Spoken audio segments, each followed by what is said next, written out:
Building Appeals Board, we are now in session.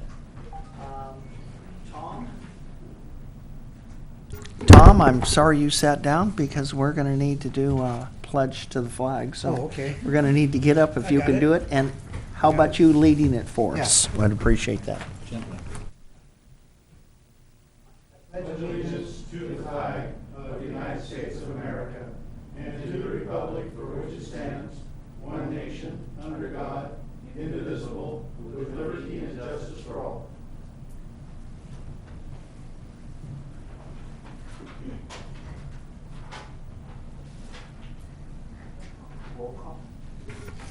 Board Member Ulrich. Present. Vice Chair Farmer. Here. Chair Daddy. Here. Board Member Quillisi. Here. Board Member Hanson. All present.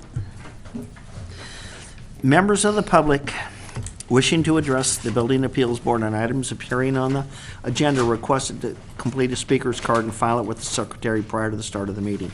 Cards are available in the lobby. Speakers should state their name and address for the record and limit your comments to 3 minutes or less. Comments must be directed to the board, not the audience. While the Building Appeals Board is in session, all in attendance are expected to maintain order and decorum and to obey the order of the chair.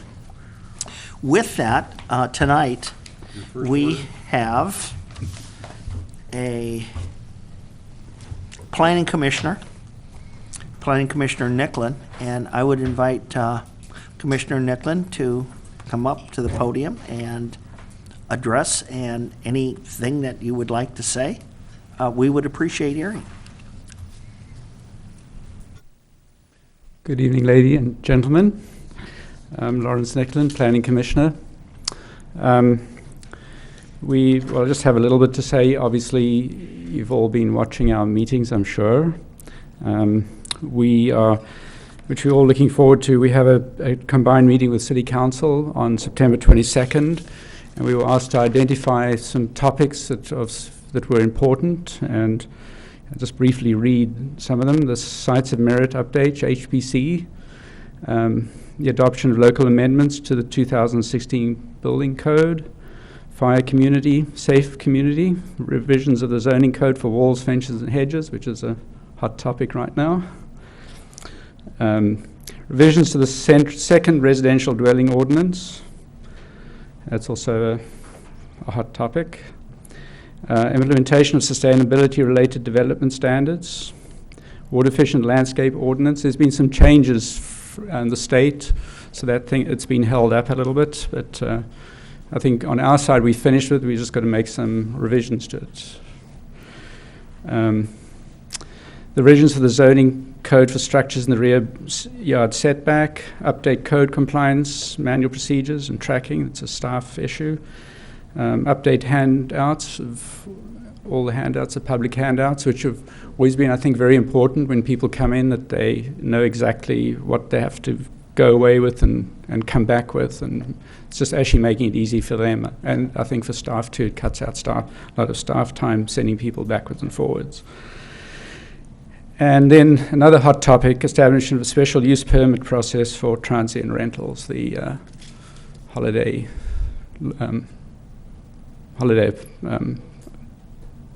apartments that people are renting out their houses. So other than that, any questions? Sounds like about an hour's worth of work. We hope so. Yes. Thank you very much. Thank you. And I'm delighted that you're here, and we're going to make sure that we continue to come to Planning Commission, and hopefully what we can do is we can take on some of these tasks jointly and just figure out the best, fastest way and identify a number of items for HPC, us, and you, because we're all building boards of some type of a manner. Yeah. And get them calendar, determine the importance, and get them calendar for next year. You know, we had a combined meeting with you guys last year, I think it was, and I think those are always good. You know, even if you have one a year or two a year, that you talk together, and I think communication is very important. I find them very helpful, in what I'm doing. So. Okay, and maybe what we can do is we can do it on a Saturday, so we can get a lot of public participation. Exactly, Because I yeah. think that would be a Yeah. good chance for people to take a look and see where we are. Well, I'm always open to coming to those kind of things. Great, thank you very Thank you. much. So let's go with the agenda, Sherry. Do we want to do minutes? Is that what we're looking at doing first?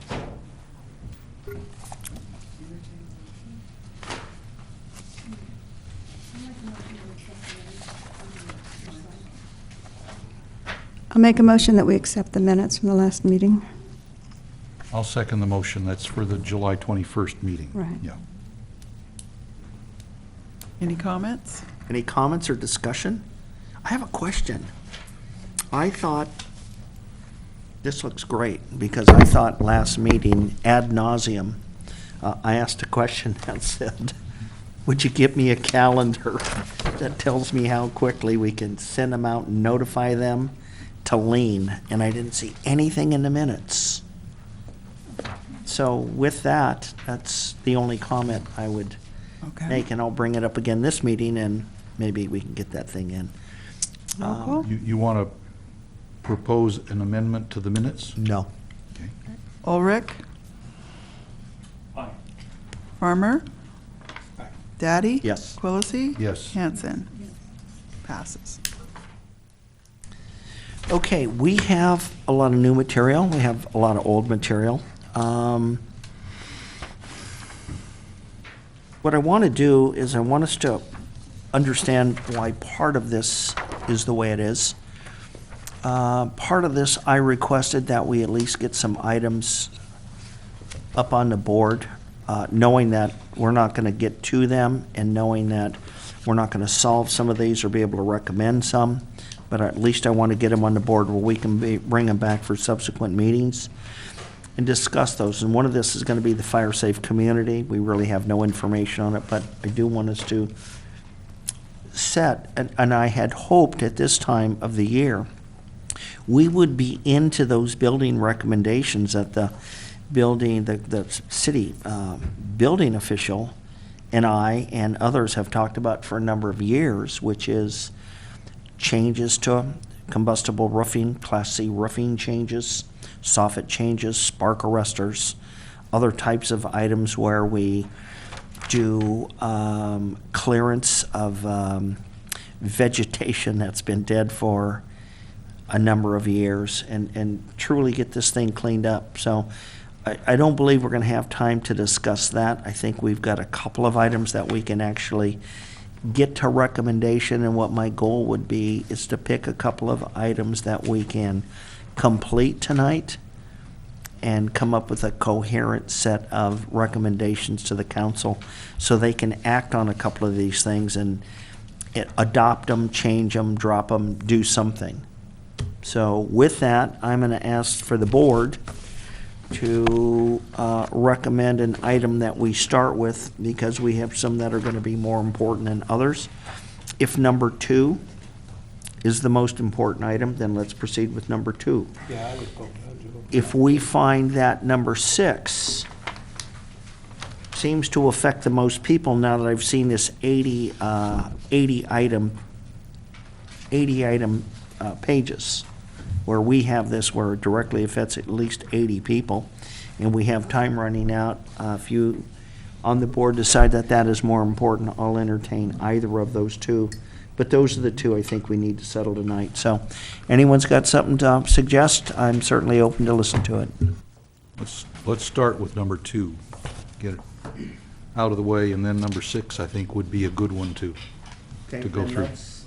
Let's watch our time and try to blow through this, and let's try to hit the highlights of this thing, because we have gone over this. I think this might be our 4th time Many. on this, so we pretty much beat this down except for a couple of items.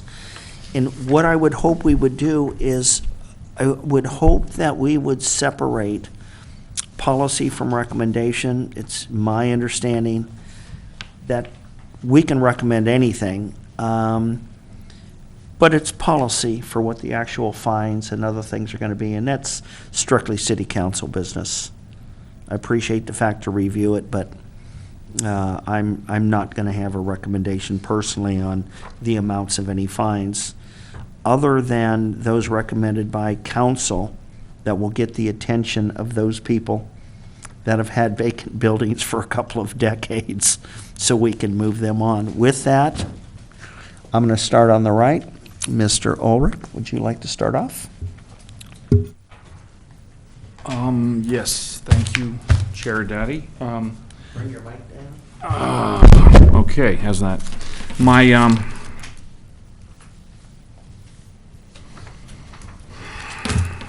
I'd like to make several observations.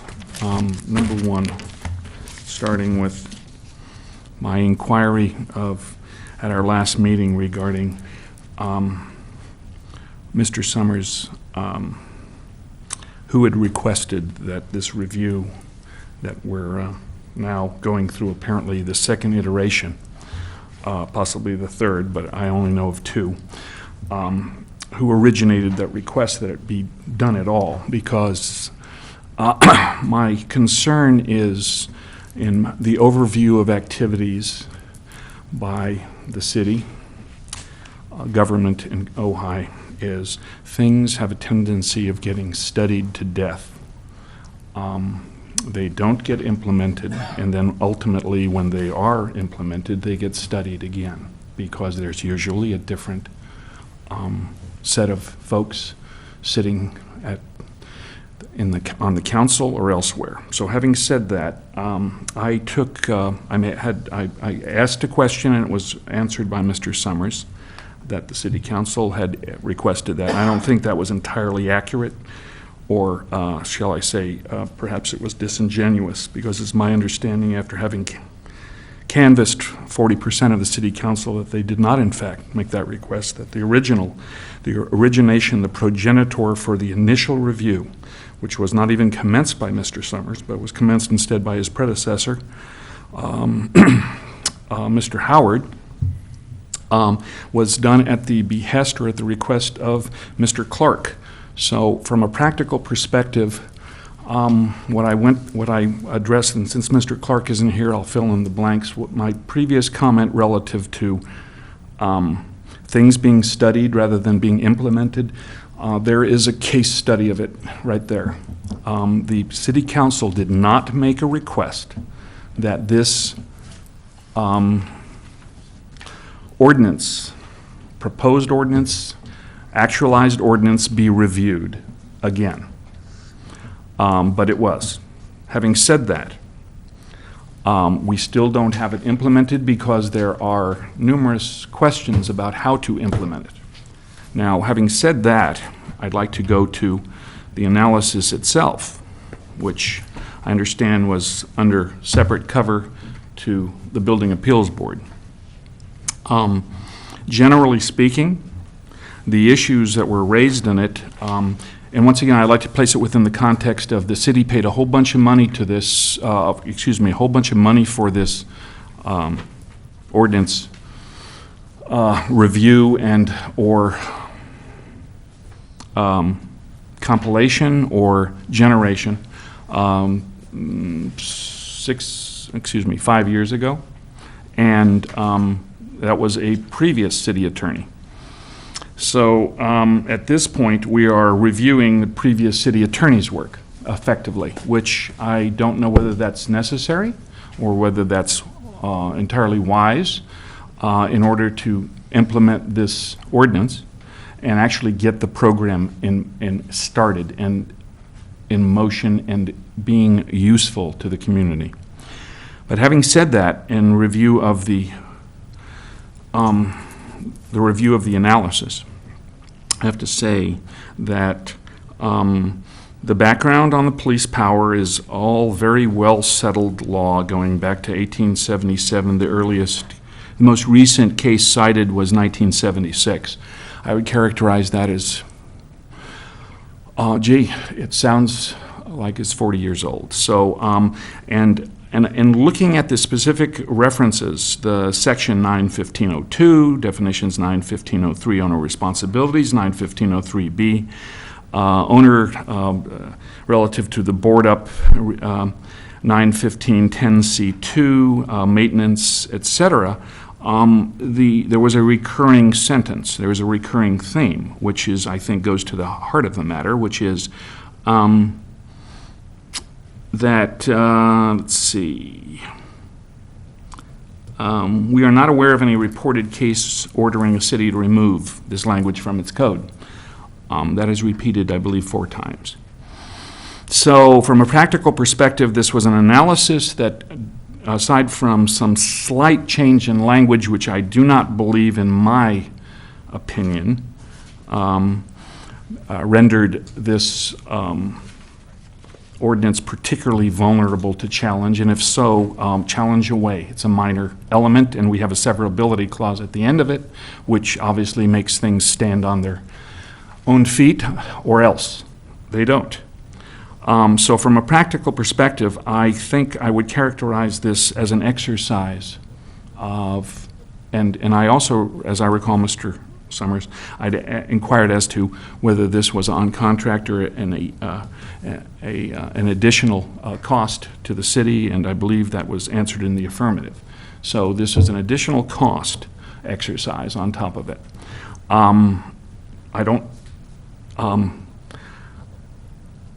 I have a hard problem with all of it then. We still don't have an ordinance that is being implemented. The initial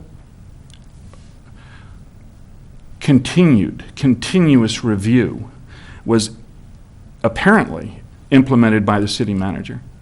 And we have now had three, either city attorneys or interim city attorneys look at this.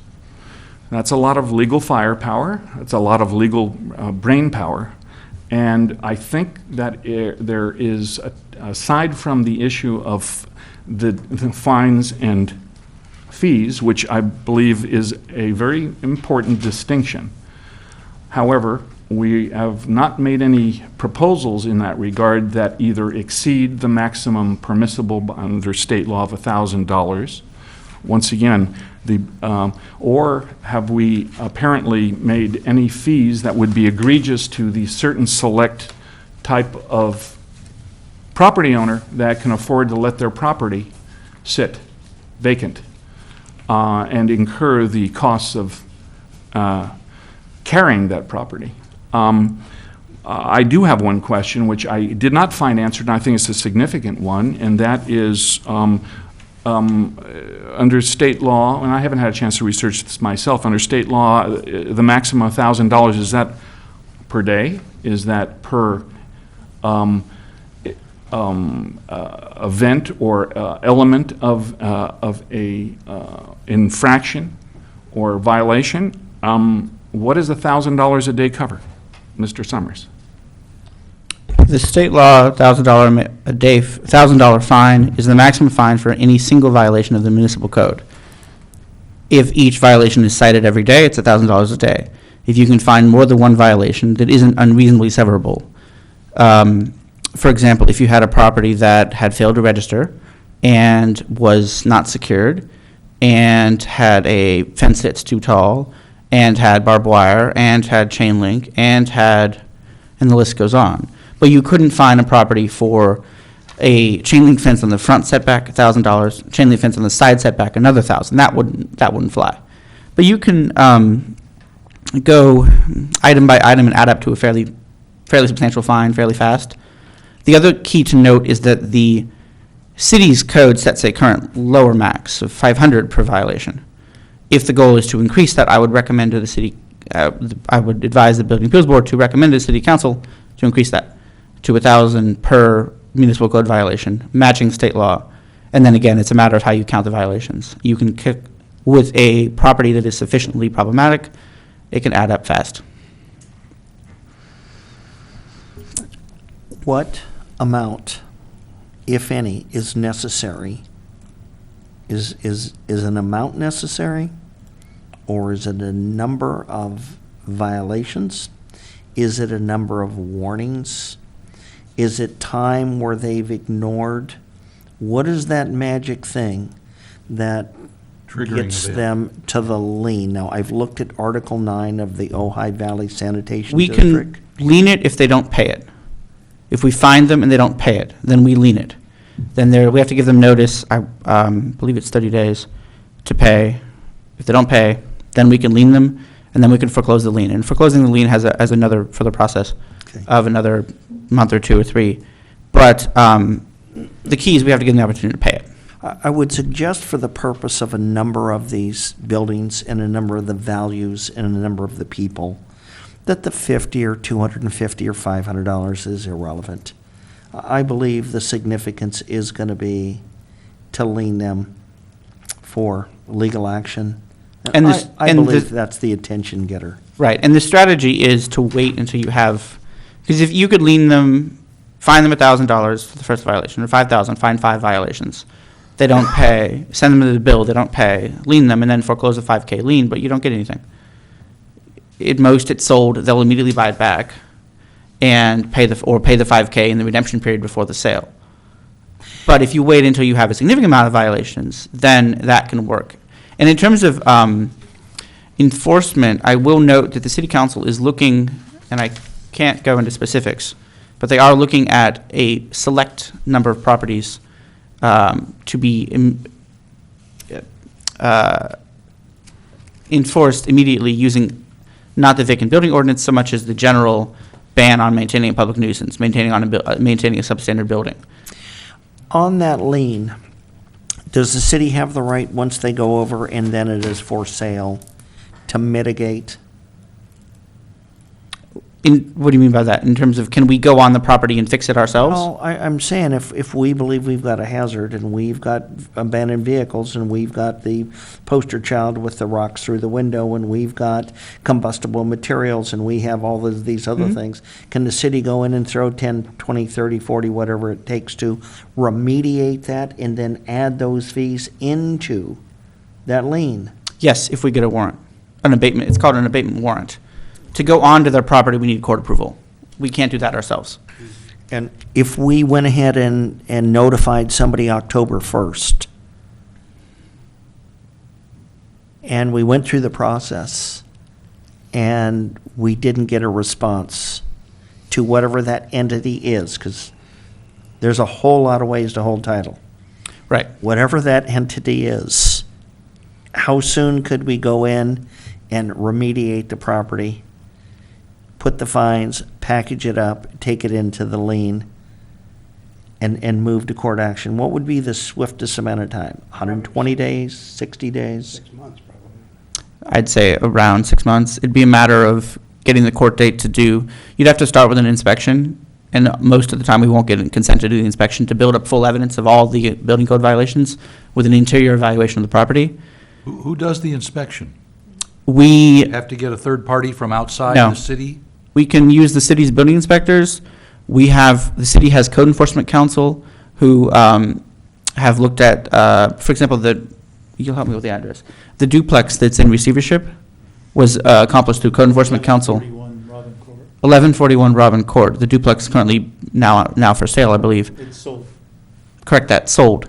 That you'll recall was a hoarding situation with mold and all kinds of health and safety violations that was accomplished through the receivership process. First step is inspect. If we send a letter saying we want to inspect, date, time, they refuse, then we go get a warrant for inspection, and then we inspect, use that as the evidence to then send the notice of violation and start the associated fines. And again, we have to give them time to pay. So about 6 months, we can, sounds like what we would like is a detailed timeline. Yeah, what I think what you just said is perfect. I'd like to see that put in a process and a checklist, and I'd like to have the different steps in there. As Mr. Ulrich said, we need to move this thing along. Well, I want to, Well, you'll get to comment in a second. Okay. I want to make sure that, because evidently, it appears that this process is taking a long time just to make the recommendation. And it's really a recommendation, and I'm starting to get uncomfortable with some of the things before the board for this reason.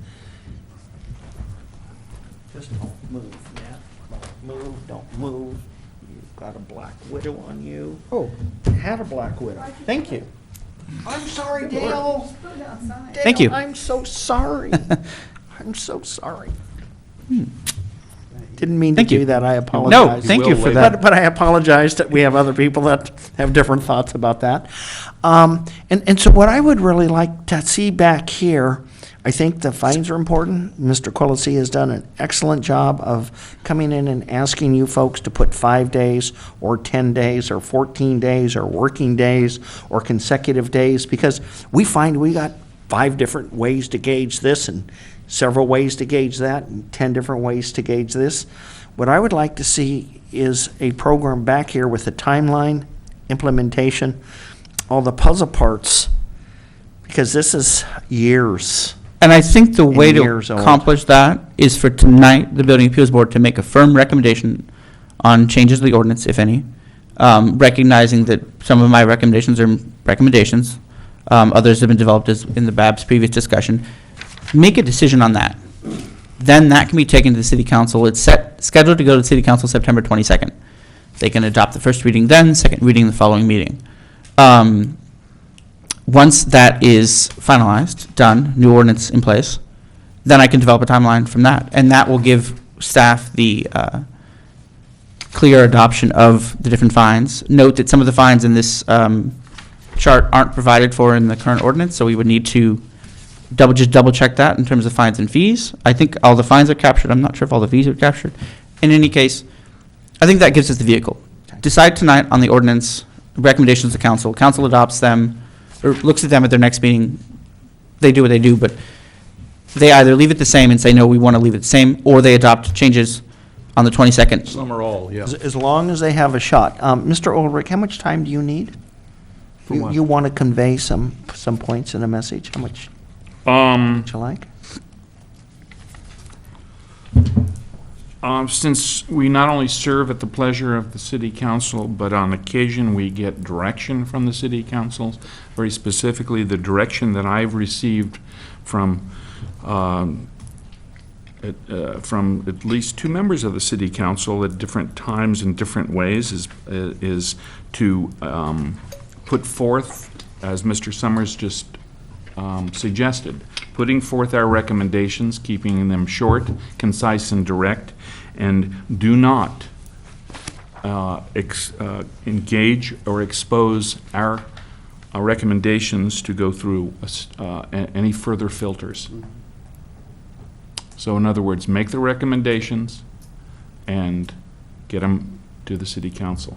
Now, most of these changes that we're looking at here are redlined, are for the most part cleanup, but unfortunately, the last 2 documents that have gone through over this table have either not been returned to us when it did involve substantial changes and some cross literation, I should say, as between ourselves and the Planning Commission, for example, but or showed up with changes that were not contemplated by this body. So I'm concerned about that occurring again, because of course then it produces disarray, delay, and a question about what is the nature of the document. So I just want to reiterate that the idea here is to be very concise about whatever changes we are recommending to this document and enunciate them clearly, carefully, and quickly. Thank you. Mr. Farmer? Yes. I'm delighted to see you back. Good to be here. In the pink, and you're looking terrific. Yes, thank you. So Thank you. I hope you heal quickly. I do too. Mr. Farmer, Well, you know, the way I've kind of looked at this is that, and there's no doubt that we've got a problem with, particularly 9 units here within the city's jurisdiction. It's just that, I just don't know how we got here. And while we're still kicking this around, when we don't really know, I guess, whether or not if these people have had the proper notification, and whether or not if they know what the consequences are. I think the sooner that we get on with this and we adopt this, the recommendations, the better off we are, and we can move on to something else. It seems like that if you know, that if we kick this around and make some more recommendations and changes, that we're just, we're prolonging this. And I feel that the quicker we get onto this and we move on to other, you know, other items that come across our agenda. One thing I have to say from my banking standpoint that I looked at in here, having been in banking and having had properties that I had liens on, or not liens, but loans on, I know that in a couple of cases, the city had notified me because I was the beneficiary. The bank was the beneficiary. You know, you have the trustee, the person in between the title company, but the bank is really the one that is on the hook on this.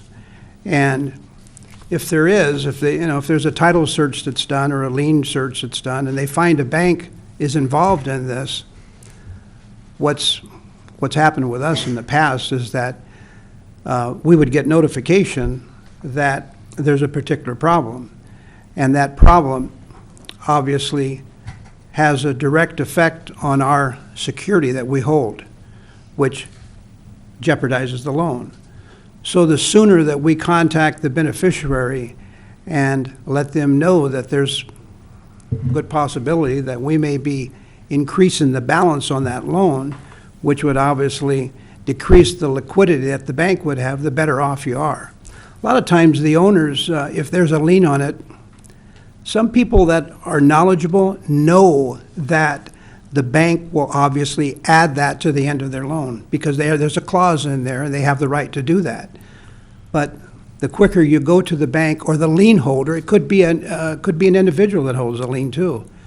But the quicker that you notify them that that loan is in jeopardy, and the better off you are. So I'm the recommendation that we adopt this as presented. I particularly liked Mr. Summers' comments on this. I thought it was well done. I liked some of the case studies. But my feeling, Chairman Daddy, is that we get on and move on with this. Okay. Thank you. Mr. Stewart, hi. I see I'm not sure what the proper language is, the highlighted, redacted, or whatever we want to formulate this copy. This is something that Mr. Quillisi has worked on? This is something that you've worked on? The text that's in red, whether it's strikeout or underline, which is an add, is my contribution, and then the text that's in blue or purple, I can't tell exactly, is another person, presumably either Mr. Stewart or Mr. Summers. I don't know. I think the blue is mostly myself. Okay.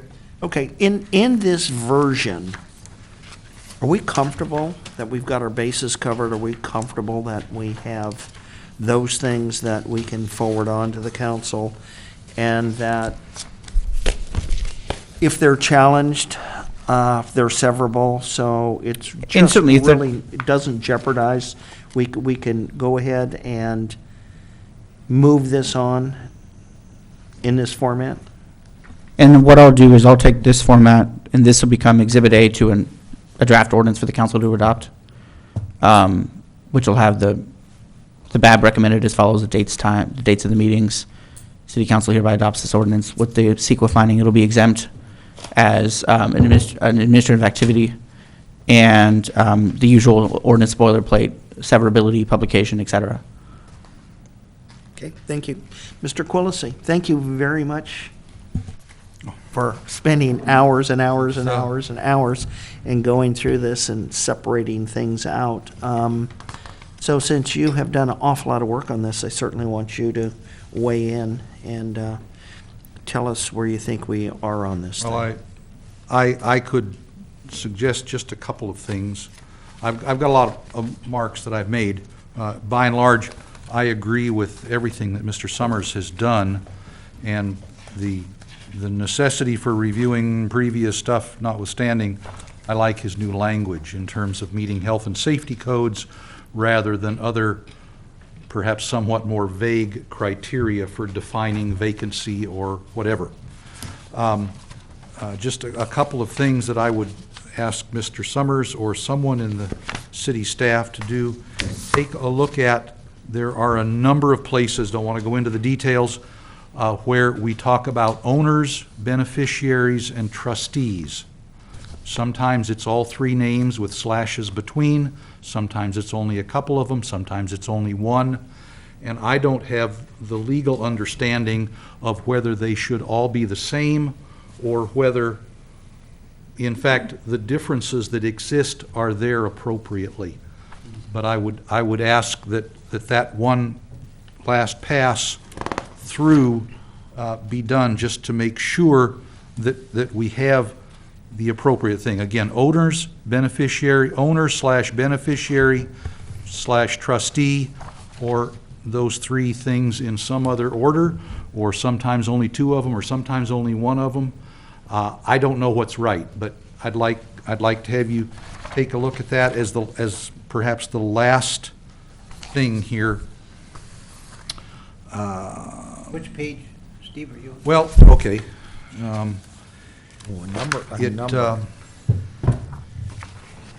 Page 2 of the amendment. This is 9-15.02 definitions under distressed. It occurs again 9-15.03C in a couple of places.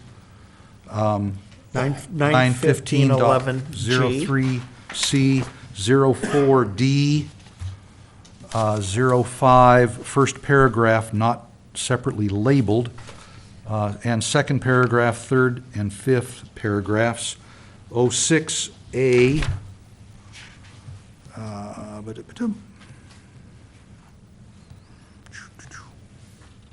So, excuse me. and 07H, it introduces the terms record owner or possessor. I don't know if that refers to one or more of those. Which section was that? 15.07H, notice of lien.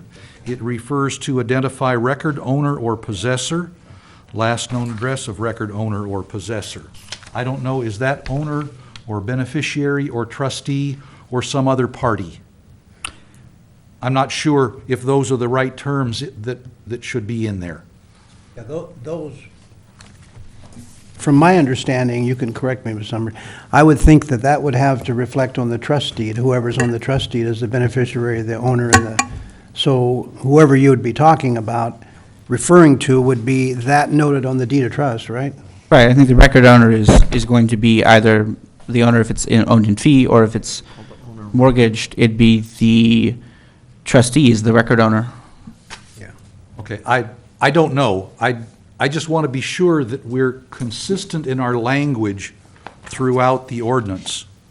And I think that with regard to the notice of lien language, that's drawn from the underlying statute that speaks not of beneficiaries and trustees, but only, and owners, but only speaks of only speaks of record owners with a line of cases behind that. But we can confirm the clarification, of course. Okay, whatever the appropriate legal term is, I would request that you insert that wherever it's supposed to be, and I can give you my notes, and you can see all the places that I've called out. What if you put owner of record, or trustee of record, or beneficiary of record? Would that solve it, you think? Title holder. We Yeah, the still owner have, of we still record have or- three different names. Yeah. And now we've got I mean, I think we can. possessor as well. And so I'm just not sure, I'm not an attorney. No, I I don't know what understand. the appropriate language is. I just want to make sure we have it in the ordinance. Right. Yeah, no, I'll flag that section for review. Okay, and in 9-15.14, we introduce the term vacant property. I think that should be vacant building, but I'm not sure. And it talks about fines for maintaining a vacant property.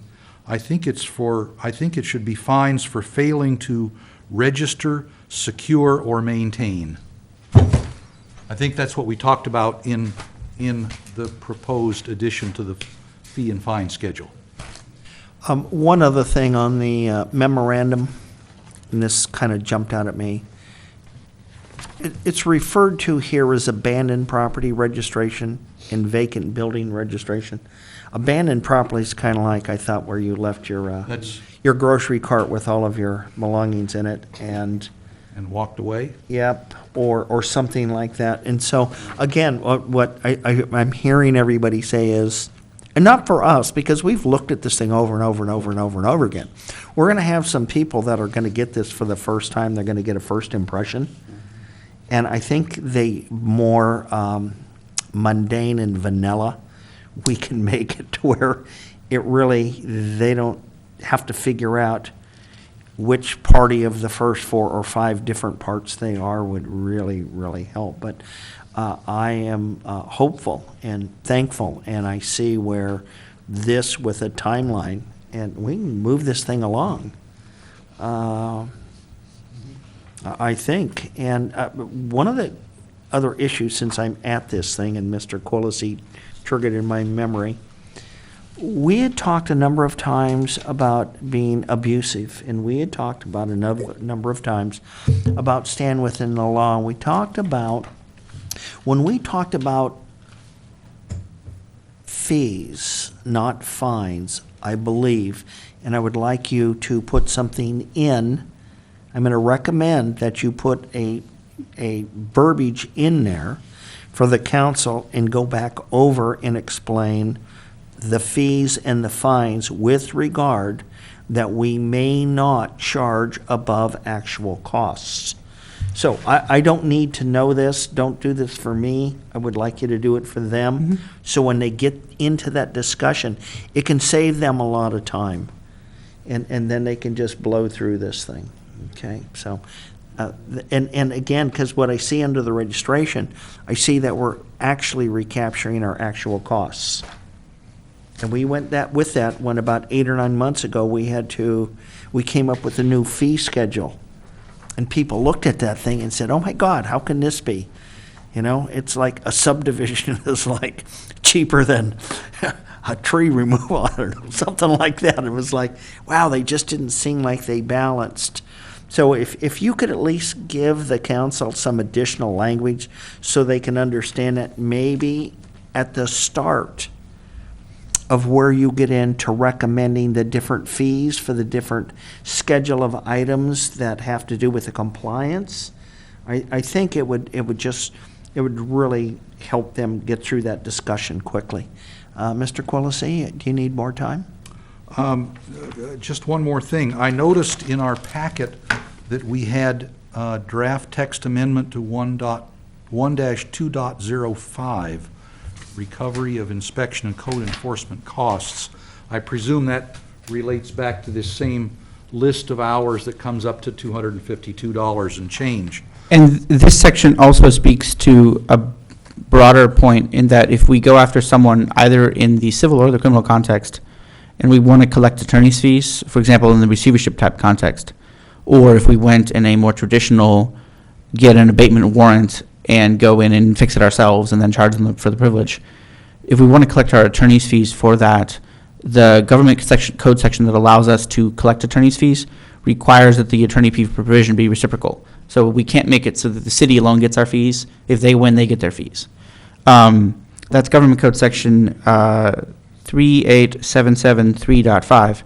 And the language in the ordinance now in this current section 1-205 did not match that revision. The language was that the government code section was modified after this section of the ordinance was last changed.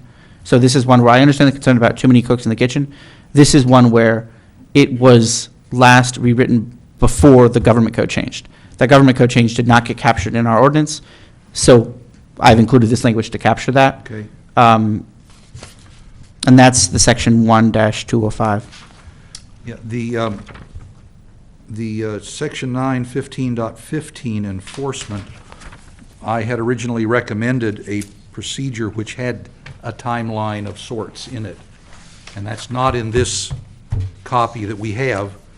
And so I thought at first maybe you were referring to, you would make a reference in 9-15.15, make a reference to 1-2.05, because it talks about hearings at least, notice of violation. But I still don't think, as Chair Daddy said, I don't think we have a timeline yet, and we need that. My final question, I think, is on your modifications or comments on 1-2.05, the last section, D, treble costs of abatement. I don't know what to do with that, 1 second. because that's at the same level as A, I think. Oh, And there was more text to that. it's on the second page of your comments to 1-2.05. There's simply a title there, but no text. Maybe there's some, I think that might have been a scrivener's error.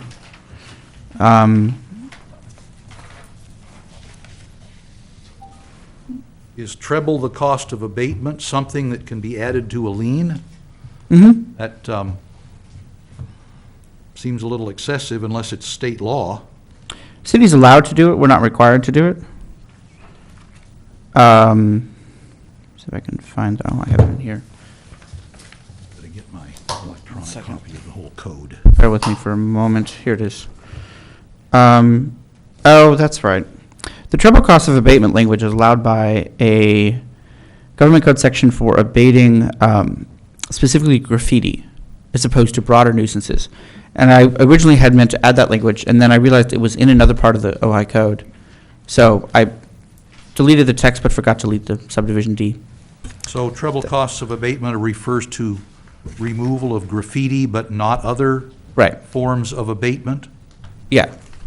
And that's, there's another statute that provides for that. And so my recommendation here is to delete this D, treble cost of abatement, from this section. Okay. Mr. Summers, can that be invoked at any time on any building, any place within the city? The graffiti abatement provision? Yes. I believe there is a required notice process. I'm not familiar with that off the top of my head, but I'm happy to get the answer to you. What I would like to do is I would like to remind everyone that a year ago, I stood before council and said, we have a vacant building that has a very large for sale sign that is graffitied as soon as it went up. And I'm wondering if we can go ahead and take a look at that. We should be able to take a look at that, yeah. Notice them, because this is a huge sign. This is like a 3x5 sign, and it has got this huge graffiti on it right on Ojai Avenue. And to my knowledge, and I'm in this town and I'm around and I drive most of these streets every month, that's the only place where I've actually seen graffiti that has not been evaded, modified, cleaned up, had a sign taken down, nothing. It's just there. It's just bold as brass. Everything else gets taken care of. We have a crew that do a fabulous job, that go through the city, and they take care of most graffiti. But that one is bold, and it's on that sign, and I would hope that we could start After the there. meeting, let me know the exact address. I will. Okay. Mr. Quillison. That's it, thank you. Okay, thank you. Thank you very much. He put a tremendous amount of time in going through this. Everybody's put in a tremendous amount of time. Ms. Hanson, what, Well, I'm all for Can you help moving us with? along quickly. One of the things that I liked was this memorandum from Lance Shoemaker. I agree with what he's saying about there's some of the things that last meeting when I was looking at this, and it was a little bit strong that we would have require the repair. He's referring to section, or 915-03A2, and it's on his 5th page. And he points out, when the building is otherwise safe and maintained on the exterior, does not appear to promote public health, safety, and welfare. There were several things in what we're requiring that I felt was a little bit overboard. And I appreciate his comments, you know, that doesn't necessarily affect the public's health, safety, or welfare. But as I go around town, a lot of people question why we haven't gone ahead with this, and I think it's time for us to take these buildings to task. And I see that, on referring to Mr. Quillisi's remarks, and their response to it, 3 of the 9 properties are currently open code enforcement cases, and I'm just wondering how that's going. And I would turn to Mr. Stewart for an assessment on that one. We can't discuss them in particular. I think the answer may be they're in process. Yes, that's the answer. Okay, well, that's good. And understanding that we're vague at the public setting because we don't want to tip our hand Right, I to the property understand. owners. Okay. Okay, that's really all I have to say. I just hope that we can go forward with this quickly. Well, with that, I'm going to make a comment, and then I'm going to ask for some motions, recommendations, and we really need to move this thing on. City of Ojai Office of City Attorney Memorandum on page 4, halfway through, just a couple of sentences up above the paragraph break in the middle. It said, note that dangerous buildings is defined in the chapter. I have that. It says the building meets all applicable health and safety, is not a dangerous building, da-da-da-da. Do we in fact have any dangerous buildings that building code officer Mr. Stewart is familiar with, or do we have any that we have had some in the past? We've had half a dozen in the past. Do we currently have any at this time that are concerned that are actually, quote, could be defined as dangerous buildings? In 15.02, the definition of dangerous building is pretty broad. It says, any structure that's in violation of any condition referenced in the International Property Management Code. And that would seem to include most vacant buildings, and so there's the question. Is that really dangerous, or is there some other?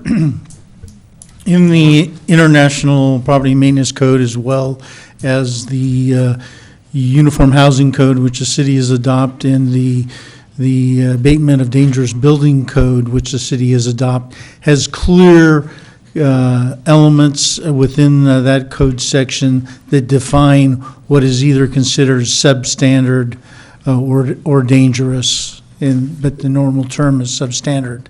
And we utilize that language of the code in making determinations on whether a building is considered substandard and the abatement process for that. Is that language somewhere in this 9-15 that we have here? It would be as another part of the toolbox that we'd use when we would get into the abatement process. And I think the answer is the language is in the building code, the language that Mr. Stewart's citing, which is thus not in this 915. Okay. For our purposes, is premise defined as building for this reason? Where we have old cars, hazardous materials, flammables, paints, solvents, other items that have been stored, neglected, and abandoned, which may actually be different from the building, is the use and condition something that would fall under the dangerous building, or is that limited to a physical structure? I think dangerous building is limited to a building or a structure, but vacant property picks up the property itself. Because vacant is defined, property is defined, stitch them together, vacant property. And I think that so if we think about a property with a number of old cars, for example, that are not classic cars, but are just junk cars, that kind of a site probably wouldn't qualify as a dangerous building, but it could be abated under one or another provisions of the municipal code that prohibits maintaining inoperable vehicles that aren't classic cars. Okay, so, Nuisance language. Right, the broader nuisance language should be able to pick that up. because we have some properties where the property is an awful lot worse than the structure itself. Right, Okay. Especially if they're not sprinkled. right. And I would assume most of them are. And that also can pick up if you have, for example, debris piles outside, the kind of outdoor hoarding situation. That's not a structure per se, but it's definitely violates health and Definitely a safety. nuisance, yeah. And thus can qualify as a nuisance, which we can abate. Okay, at this time, Oh, and to answer your question, Yeah. I'm aware of at least one property that likely qualifies as a dangerous building in the city right now. I'm not an engineer, and thus that determination hasn't been officially made. But even with my knowledge, looking at it, it's assuredly a dangerous building, and that one is being. And that's an active case? It's an active case, yes. with everybody having spoken, Mr. Ehrlich, would you like to make Ulrich, excuse me, it's not Ehrlich, Ulrich. Would you like to make some type of a motion? Motion for a resolution?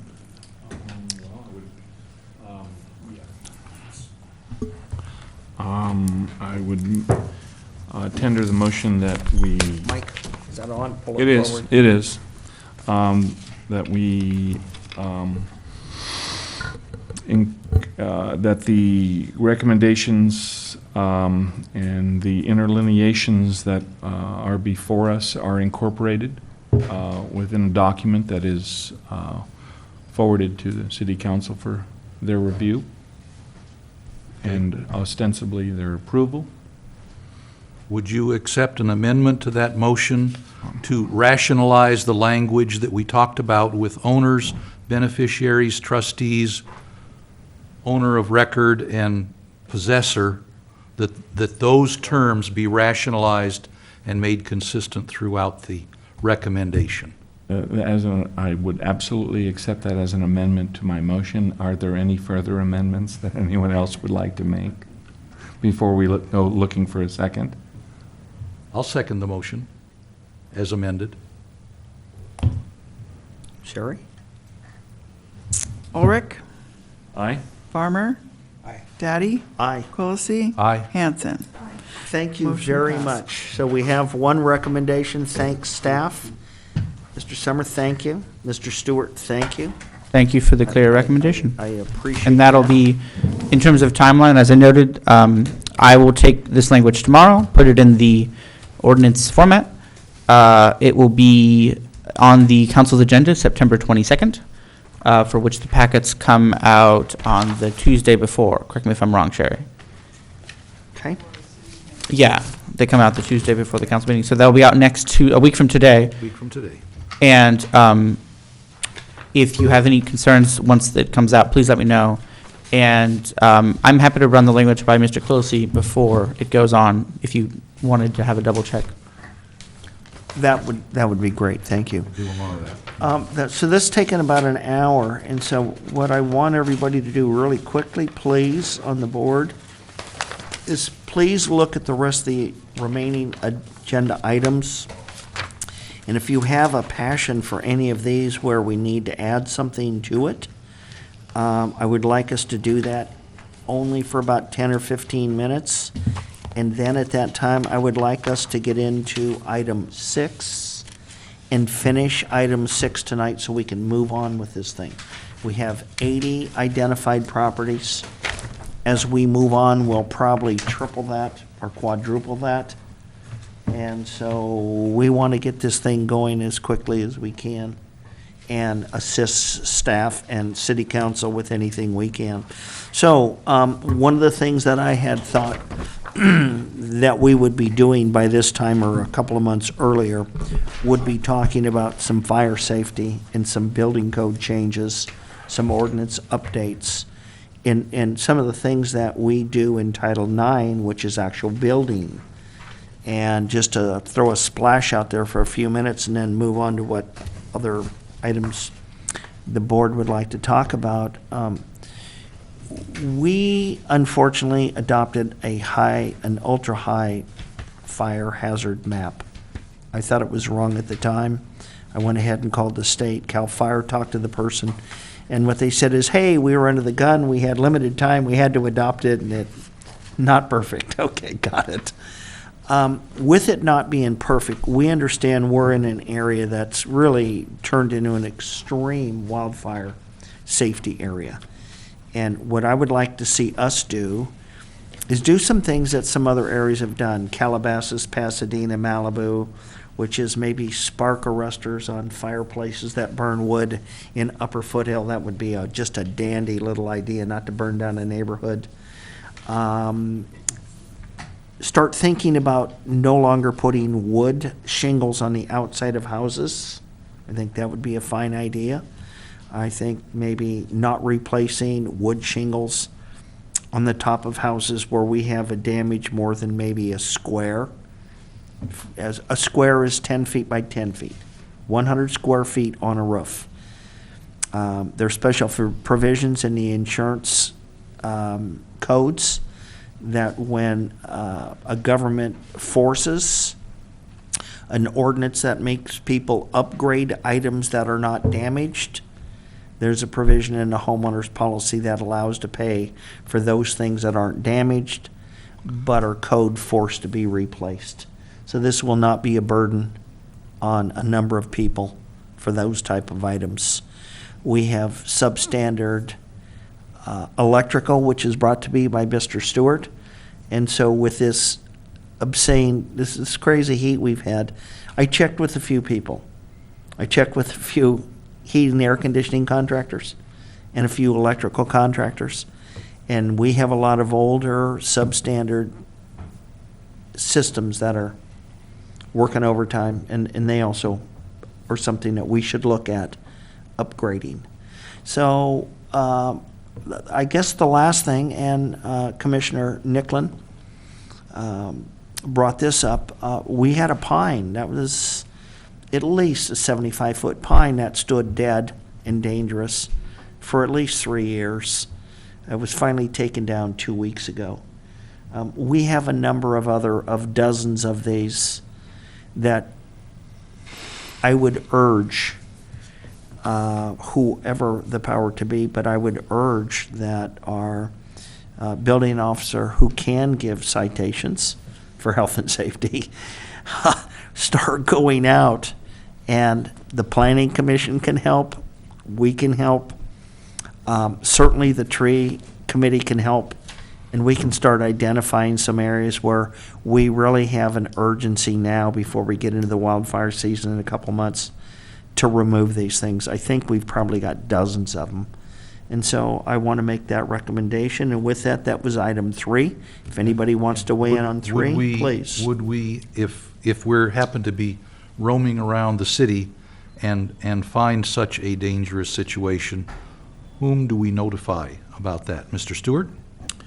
We have actually a complaint form. It's on the internet, or they're available at the front counter, that we ask concerned citizens to fill out.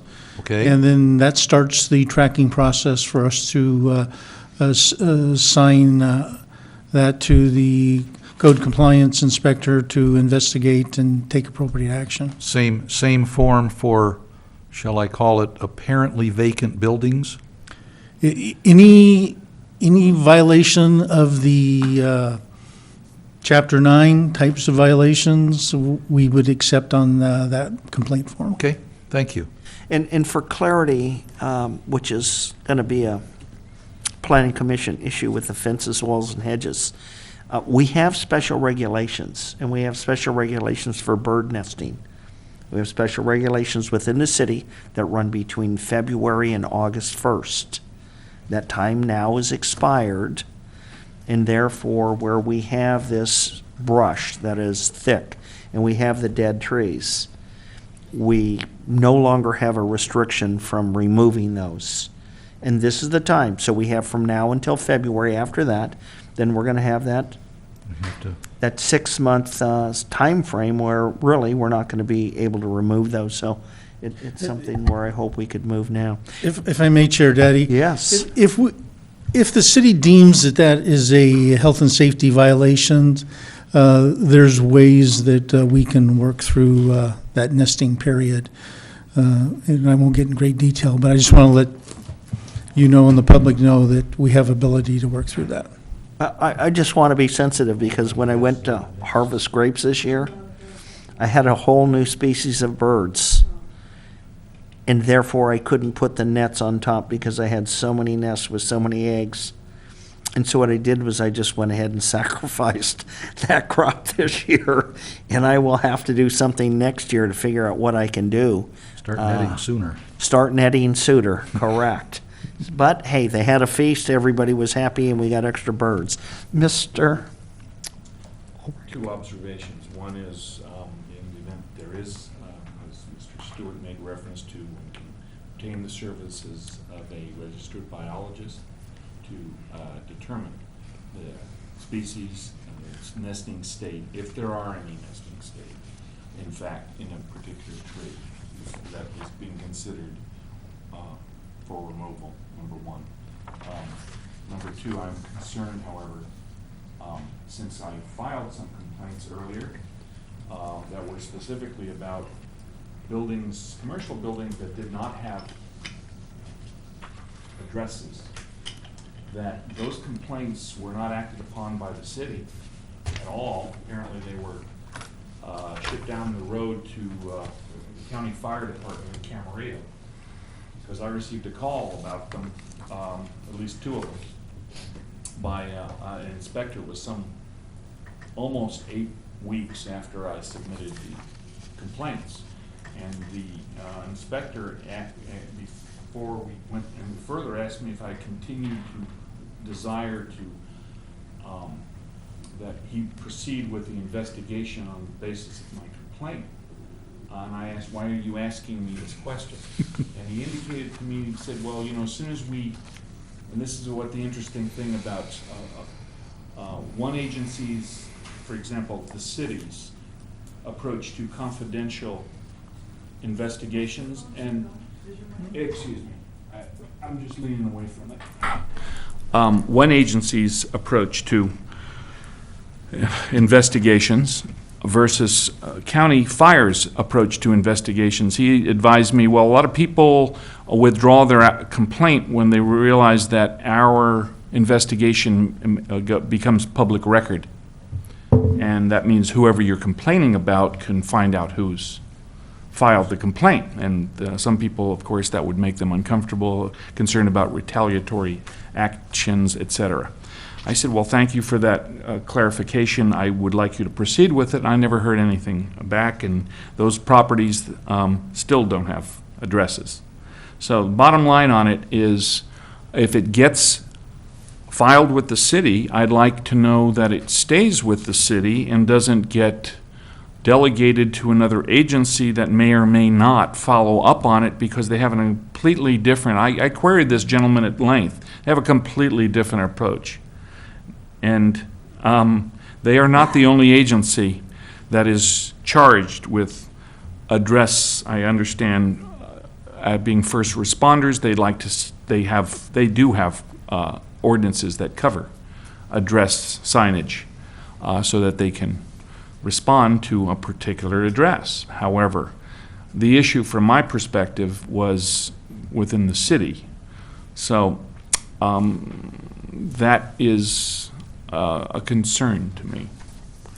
If I may, Chair Daddy. Yes, please. That was done without my knowledge, and I will have that rectified. Thank you. For Isn't letting me know. that a condition of occupancy? Everybody has to have a clear and visible. Yeah. It's in the building code as well as the fire code. Okay, anybody else on the board have any of these items that they'd like to just kind of brush by before we go to the second unit? Because at that point in time, Just a quick comment, if I may, on Yes. item 5, the model codes. just to let folks know, if you're not already tracking the timeline, the next iteration of the state code comes out next January. I'm not exactly sure the date. The 2016 codes. The city then has 6 months to adopt it. If we don't adopt it, or if we don't adopt it with local modifications, it's adopted for us, of course. And so, looking ahead, now is the time to start thinking about local amendments that the city might want to make. I understand that the city did not make local amendments last time around. Whether to do so or not is a broader question that's not on my desk, but I'm happy to help the process along. And the city will be looking at that in that 6-month period from probably January to July. And I know that that'll be on this agenda. And what I would like you to do is make a notation with regards to Appendix L. L. That will be back, and we will be discussing the rest of Appendix L and where we are in that particular situation. We got half done. It's time for us to stop kicking it down the road and get the rest of it done. And with that, I'm going to tell Tom that I am delighted to see you, and I hope you mend quickly, and you must know everybody in some of the facilities here by name, Tom. Yes. You've been there for a while, and I want to thank you for coming out, and I want to thank you for participating in the next discussion item that we're going to discuss. I'll be leaving on that, right? Yes, I'm sorry. I will, for the record, Chair Daddy, I will be submitting my my application tomorrow. So- Excellent. I think that's excellent. Great. It's been a long journey. Provided I stay out of the hospital. Well, please. And watch the intersections. You can never tell when there's going to be a car inside your car like I had a couple weeks ago. And so that does happen. With that, what I want to do is I want to give our building official time to take a look at where we were as far as this little notification goes. I want to thank staff for this graph and this chart. It gives us a little bit of a clear idea. And we can be brought up to speed on a few items as to, it's always a lot easier to tell people how the digging's going if you're not the one in the hole with the shovel.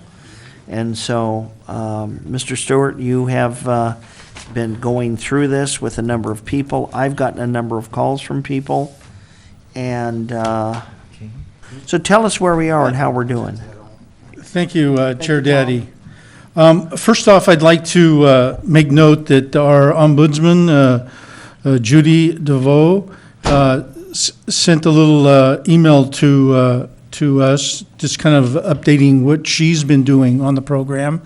And by the way, I speak probably once, if not twice a week with her in regards to questions that come up and clarifications that need to be moved forward. But the printer kind of messed this up, so I'll try to read this as best I can. Since the city mailed out notices of the program, I've received 18 inquiries. Wow. 3 were not residents of the city of Ojai. Several were interested, but the cost, and I can't read what she said here, the cost. 2 wanted assurance that the city would not take. Enforcement, wanted insurance that the city would not take enforcement action if their application was unsuccessful. All wanted information in application and the inspection process, and she referred technical questions to the building official.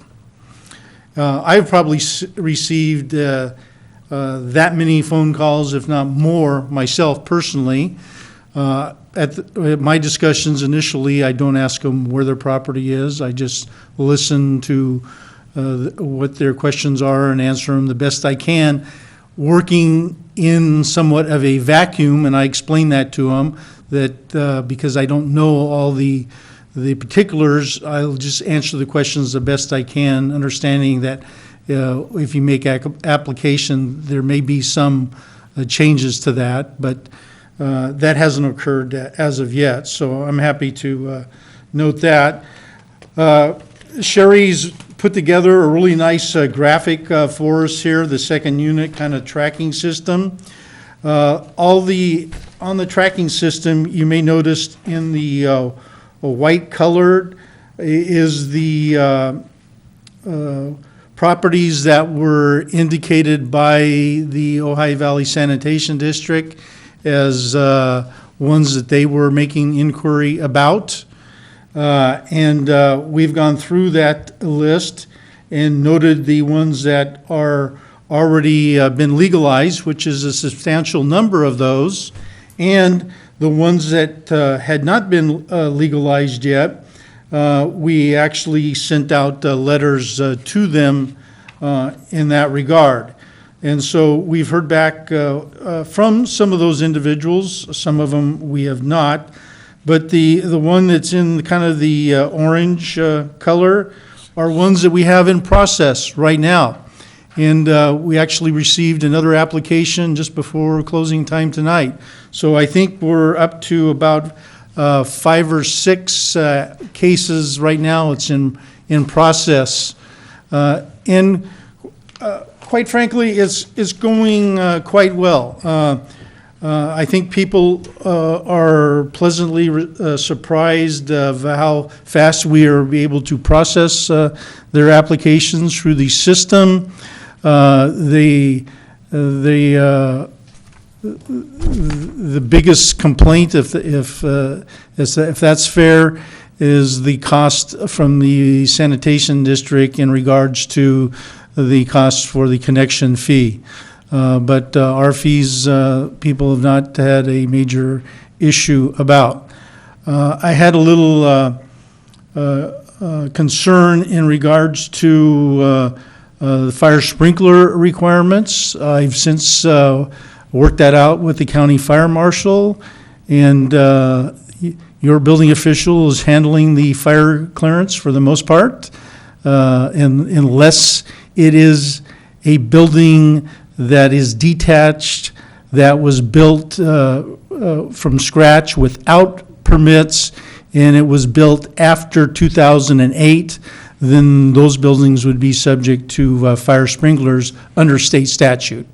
The rest of them, the buildings, so converted garages, any attached and detached converted garages, any addition onto the main building, if the buildings are not already fire sprinkled, being the main building, then they're not subject to fire sprinklers. So we got that worked out. And let's stop there for a moment. Okay. I remember from a number of these meetings on the Appendix L, what we were doing is we were looking for 2 sprinklers heads at low pressure. Mm-hmm. So we weren't looking for this very extensive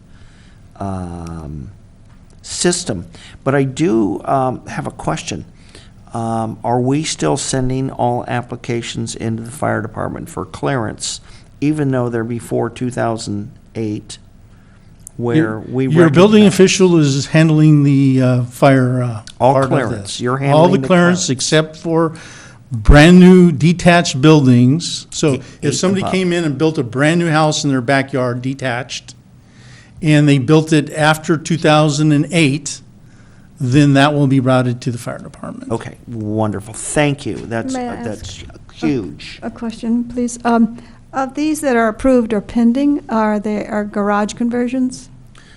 We have a couple of garage conversions are in process, but surprising to me anyway, that a lot of these have been units that were maybe part of the house that has been converted or something similar to that. A breezeway conversion or something? Yeah, it's, some type of a conversion that was connected to the main house. Seems like the majority of the, or they built it as an accessory living area without a kitchen. They've added the kitchen, making it a unit.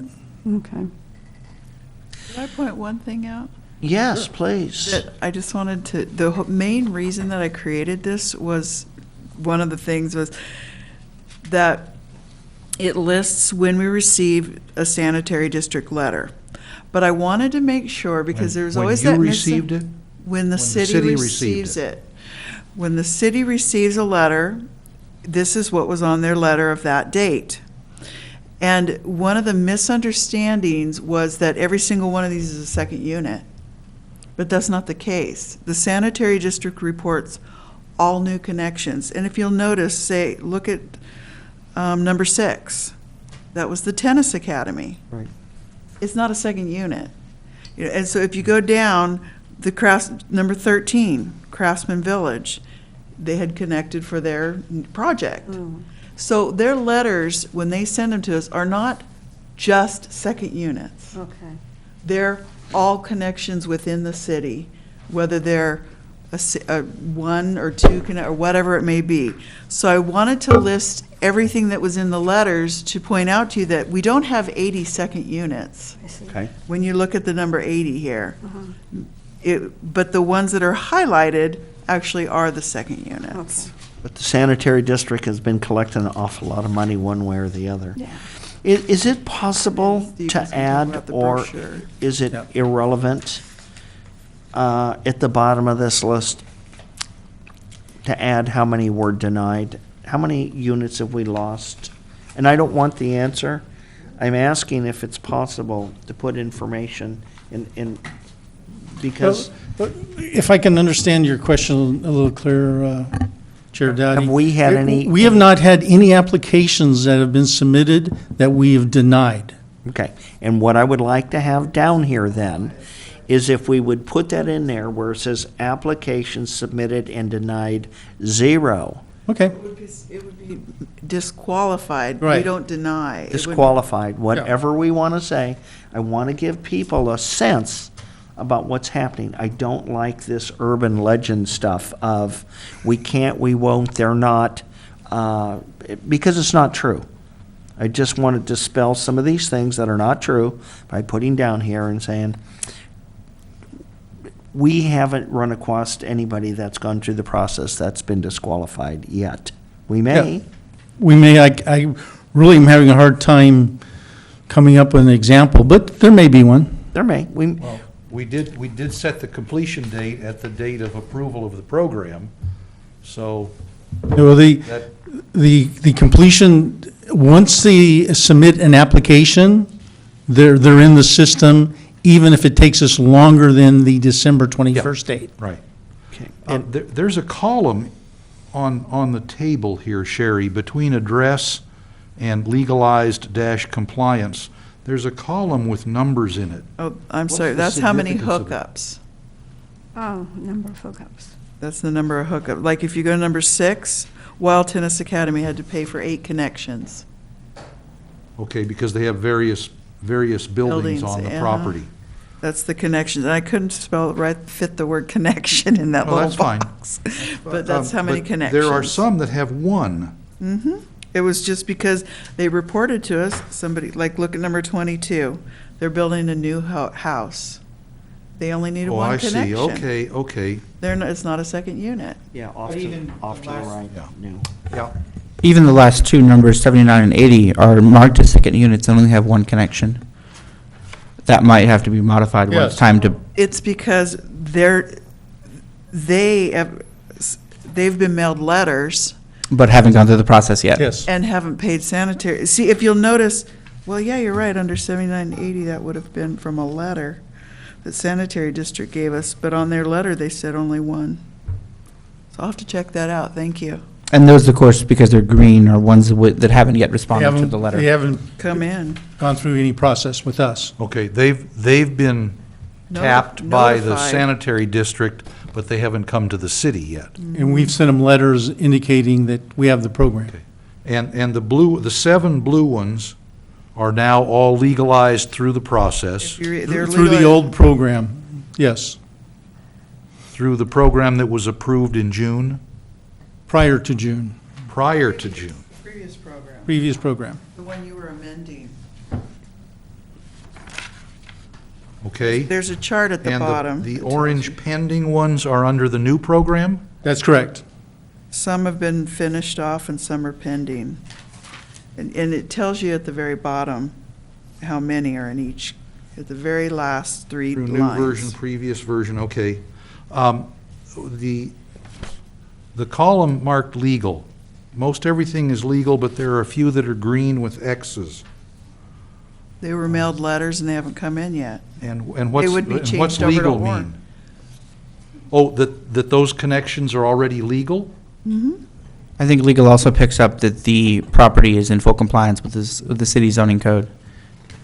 In other words, they've got either built it with permits initially or have later legalized it, as opposed Okay. to ones that built it when they built it without any permits So and there are need to be 15 legalized. that are actually applied for then. All these that are just white all the way across and say legal, or even the ones that are blue and say legal, that's already okay. Correct. And so it's the 15 that are marked with green X's in the legal column that we're really working on? Yeah, and if they come in, we'll change it over to orange with the pending next to it. And say they've Yeah, come okay. in and they're pending now. Okay, good, That's good. Okay. good. I would recommend that if we send one of these postcards out, we get a little more definitive and we put application applied for, doesn't mean completion, drop dead date on the 21st. Number of people have misunderstood that. and- December 21st is the deadline for applying to be in the program. That's correct. Not for completing the process. We actually have a letter that we mailed to these people. That was mailed as well To by, Yeah. to everybody. but of this those, was yeah. specifically a letter from the city stating all that information. I would We do have a also brochure that request that Judy DeVore be invited to these meetings. Okay, I didn't know that, but, you know, that she's invited to all the meetings that we're going to have. Okay. All right, so now let's get into these second units. What seems to be the major hurdle? What's the major stumbling block, if anything? What is the major pushback? What are we finding to be the biggest misunderstanding that people have when they come in? Because I've heard a number of things. We had one of the orange people down here call up and say, "I'm legal. I'm actually legal. I got my legal thing today." And I thought maybe he was gonna expire from worry prior to this going on. It was really a burden. And We actually issue a certificate of occupancy as a second unit program. As a legal non-compliant Le- second unit. Yes, thank you. Yeah. So it gives them something that they can But I mean, have. other than the Really- sanitary fees, which are not our issue, what are they really re- hyperventilating on? The fire issue was a concern. I believe I got that resolved now. How do you resolve, can you give us an example of how you've resolved it? I know you said the building official is handling this, and I'm sure that you are, but I'm curious how. Would you turn off the cameras? No, I'm kidding you. Are you able to make judgments independent of having to refer things to the Ventura County Fire Department? Yes. Okay, In this case, with the fire department's acquiescence. okay. Well, that's, if they're willing to delegate that authority to you, or that discretion to you, I'm all in favor, because I'd like to see governance take place as close to the governed as possible. And Camarillo's a long way from here. We got it worked out. It's called home rule city. We have 14 home rule cities. In the county? No, in the state. Oh, in the Out of state. 482, home rule. Me. Also known as different. charter cities. Okay, Well, but there are 44 chartered cities. out of 482, but 14 are actually designated as home rule, which kind of surprised me, so. Which is more independent than a charter city? Which means when the when the state changed the 2016 building codes, the 440 whatever accept it, and the other ones decide they're going to cherry pick what they want. Because chartered cities are called home, they're local or home rule is what the moniker for those are. Okay. And what they do is we can never, regardless of what you are, go under state law, but everybody can go above, right? Oh, okay, so you can be more restrictive or whatever, yeah. Okay. And Ojai has that power as well, even as a general law city. If the city makes certain findings in support of an amendment to the building code, in finding that the local climatic conditions or local fire Topography conditions, local or topography, geography, support, for example, I think this city could certainly make the findings to make stronger fire code provisions, as we were talking about earlier, requiring spark arresters, requiring replacement of wood shake roofs, and similar approaches to the soffits and the eaves and so forth. That kind of fire code, stricter than the state minimum, is typical in Southern California cities that are set in the forest. For example, USAID Calabasas has a number of those. Pasadena, Most of the ones that I'm involved with up in the southern end of the Andes National Forest and San Gabriel National Forest as well, Sierra Madre, for example. Sierra Madre, my God, yes. They had a huge fire last year. Yep. And typically, we do that through amendments to the building code rather than the fire code. There's a lot of language that's in the fire code that's in the building code. So they kind of blends together a little Are those bit. both pieces of the municipal code? And then they're either state mandated or cities can adopt them with amendments to their municipal code. And they're not directly repeated in the municipal code. Rather, the municipal code adopts them by reference. By reference. And then if we go above and beyond the state minimum, then that is explicitly stated in the municipal code. Correct. If I can just have one follow-up, because I don't want any misunderstanding that we're waiving anything in regards to fire safety in the community.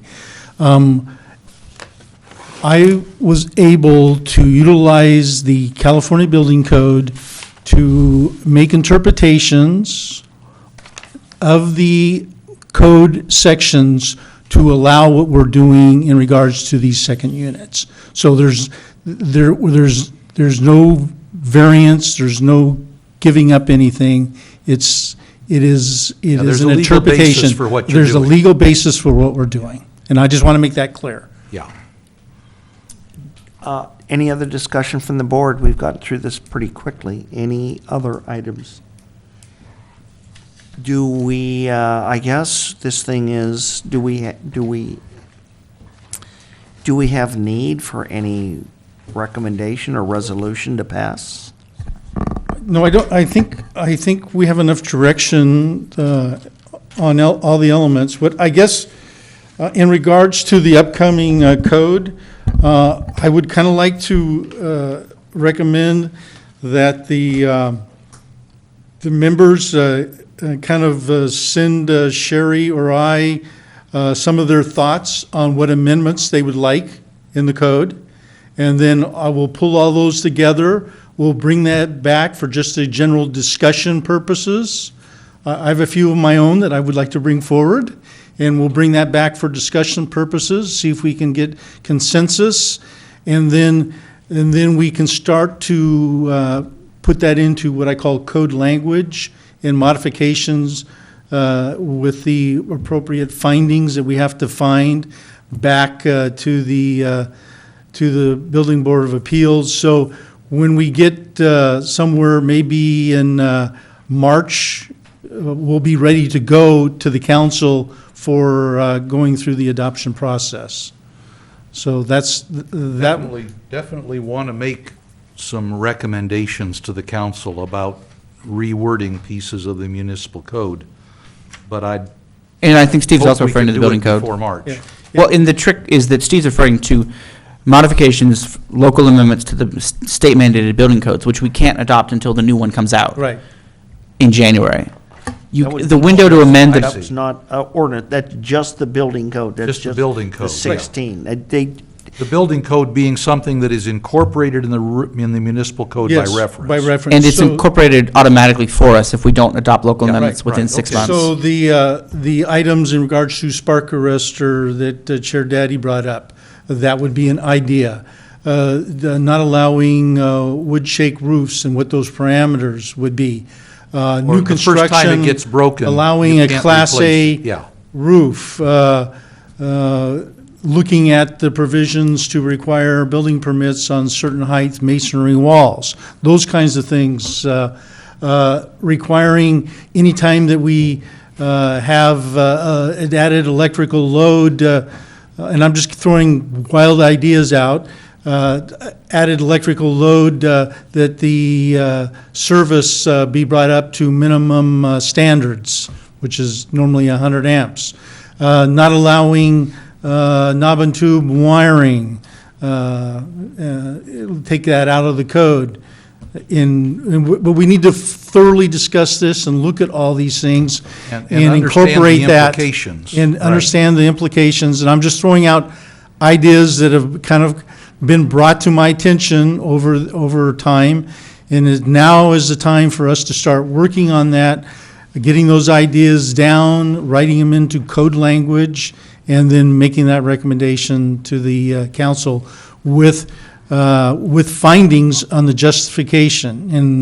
And there's specific items that we can have to comply with in our findings on that, and we'll go through all of that with you. Okay. But like right now, we don't have any added reinforcement in our foundations for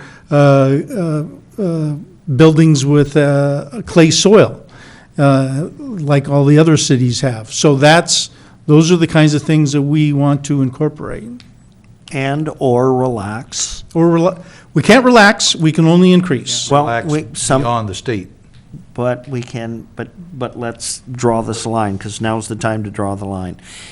We went ahead and adopted in '87, I believe, Ventura's housing and zoning, where we went ahead and we got rid of our 4,000 and 5,000 square foot conforming lots.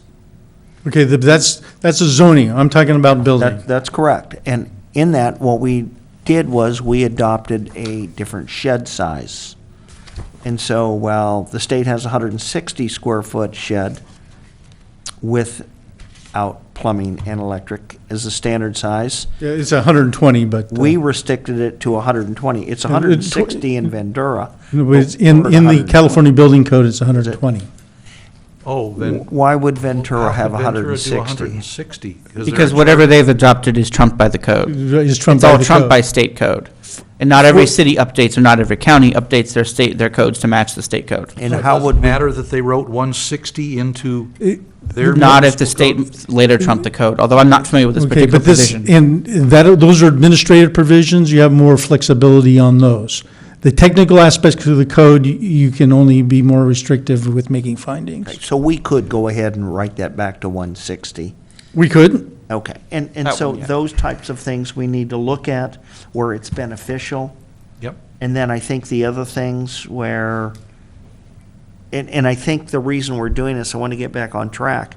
We have a number of these items where the state is going to come in and say, now you have to do this, and now you have to do this, now you have to do this. We need to be looking at some of these, and we may find that the state goes ahead and adopts a number of those things we're looking at anyhow, and therefore their law, and it becomes, on those items, becomes a moot point. Yeah. Because they get the point eventually that, after the fires we're gonna have this year, they may not allow any roof that's damaged more than 5% to put a Class C roof back on. They may adopt what Pasadena and Burbank and a number of those other cities. So we may find those things happening for us, which would be good. So for some of the things that we may wish to consider, then we may have to wait until January to see what the new state. no. I think we can start the for building. consideration, we should start the consideration this fall. right. So we figure out what we would like. Then when the new code is released in January, then we can match our wish list against the code, the new code. And if something we want is there, then perfect, it's there. If something we want is not there, okay, then we pick up the kind of Excellent. wish list and the findings we've already made and present that to council. So the goal is to get ahead of the release of the new code.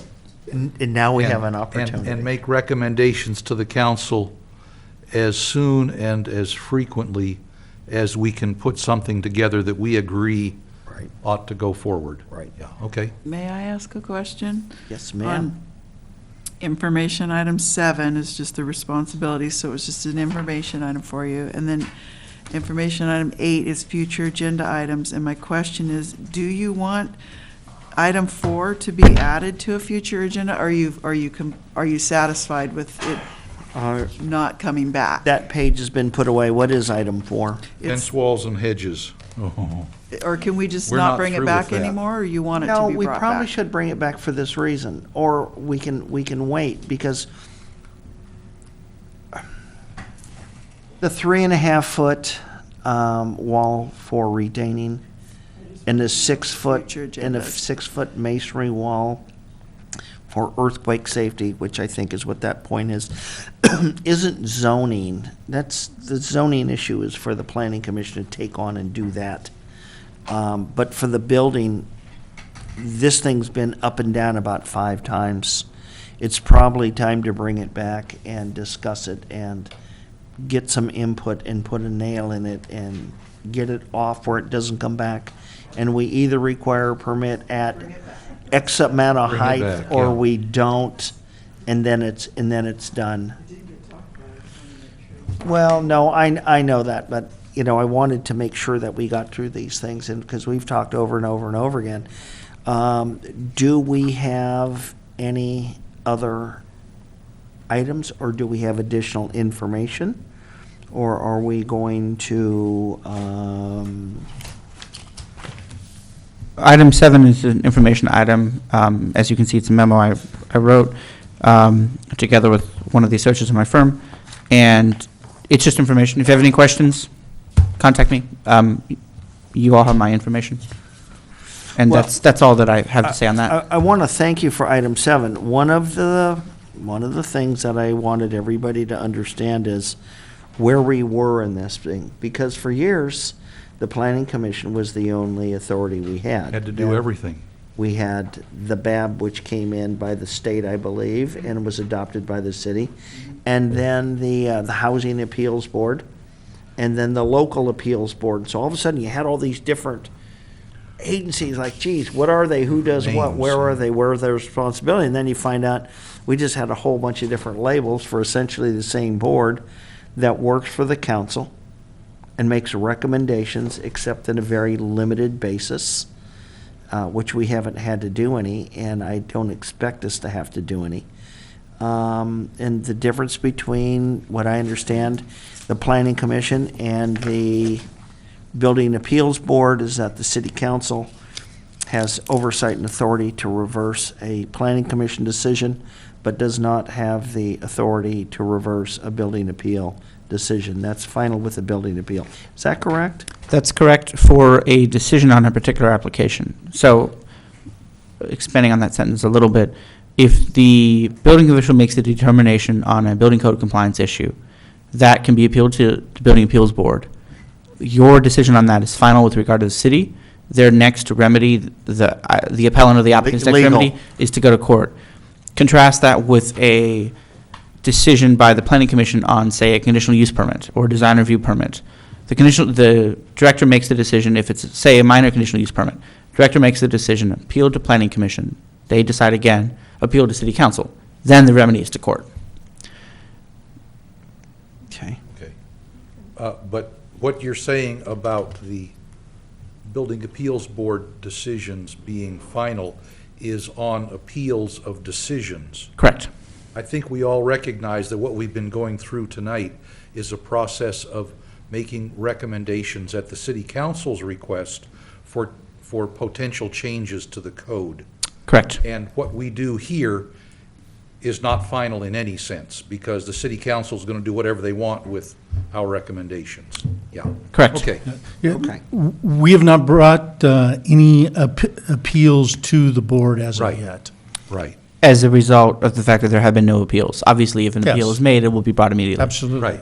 Right.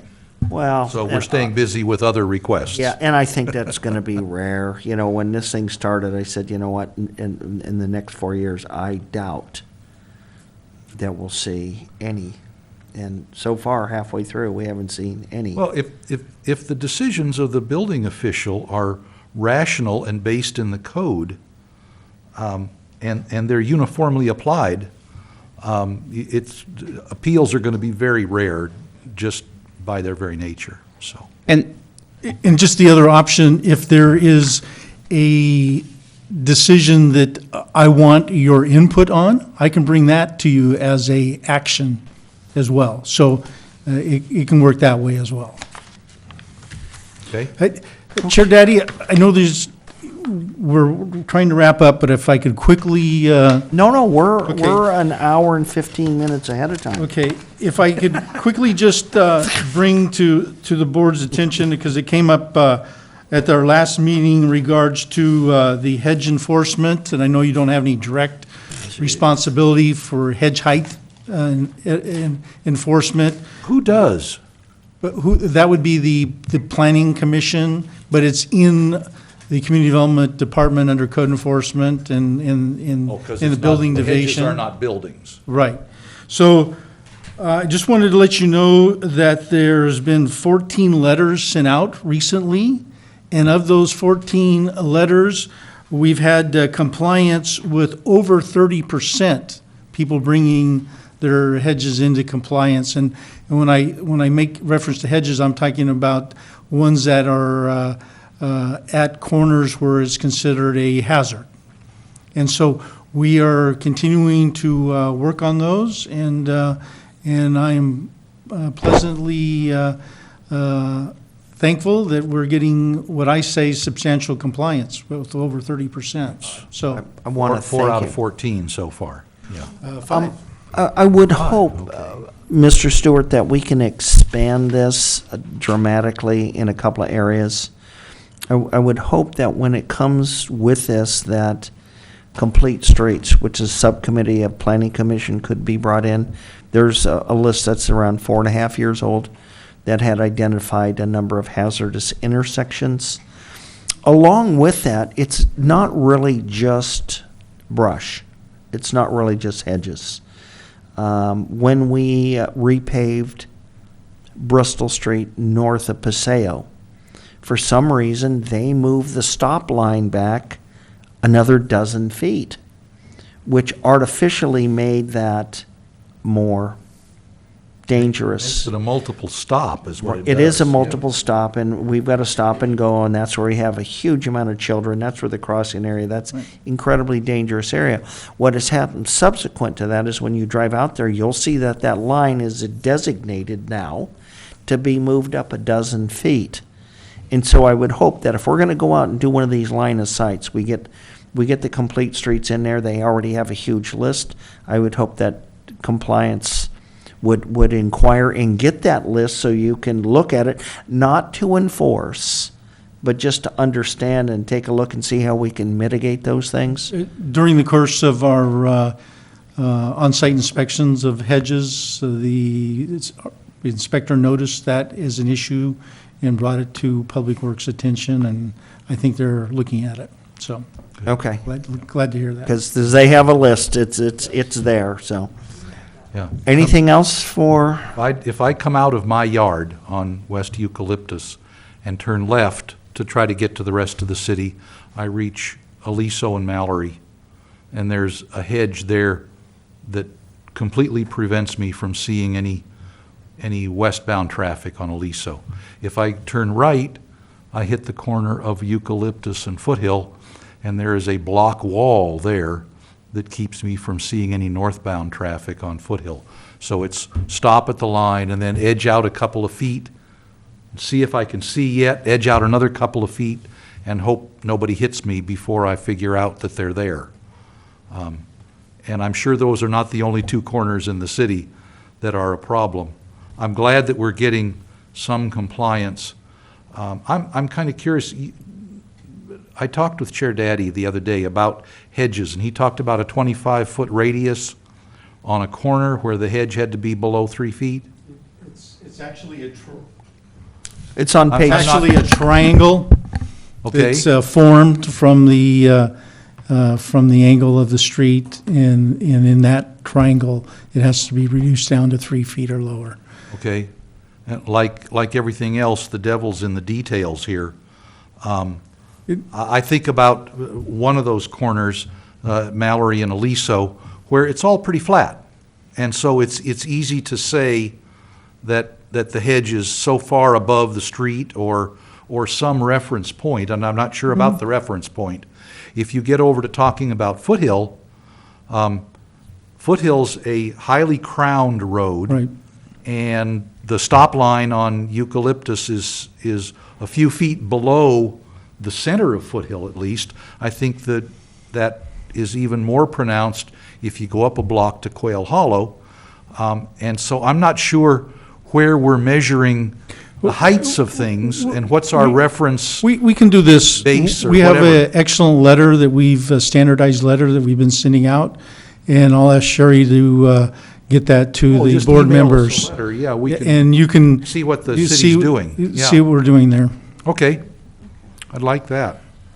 anything else?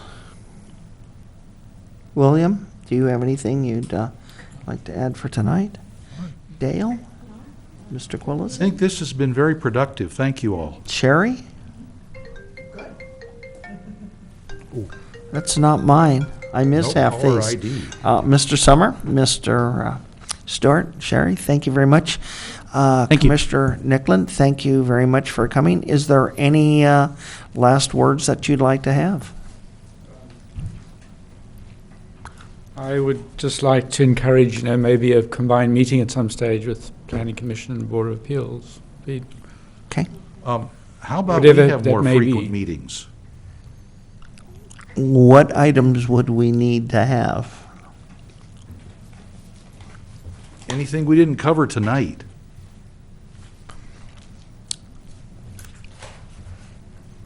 I think, in your item Fire 7 safe here, with the community. responsibilities, it's always nice to, I think, see where the responsibilities meet. Yeah.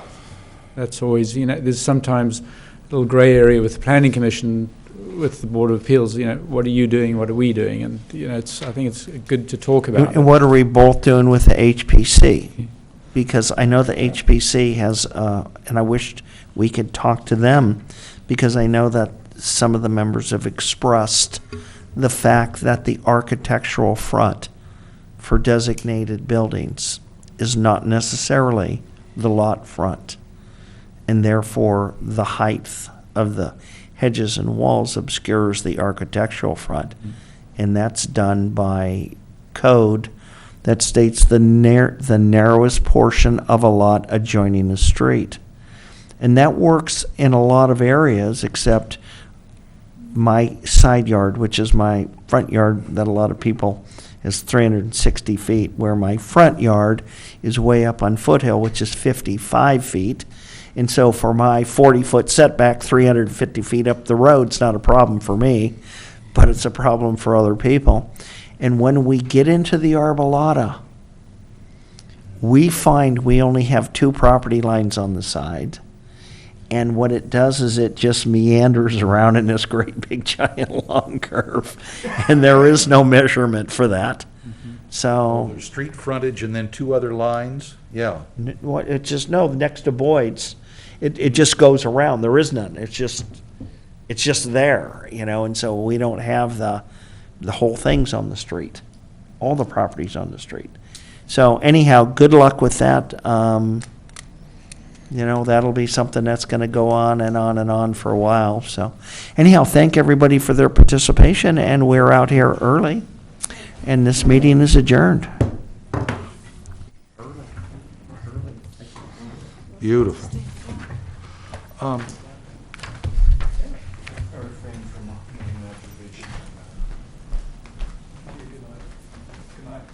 Purpose is served by the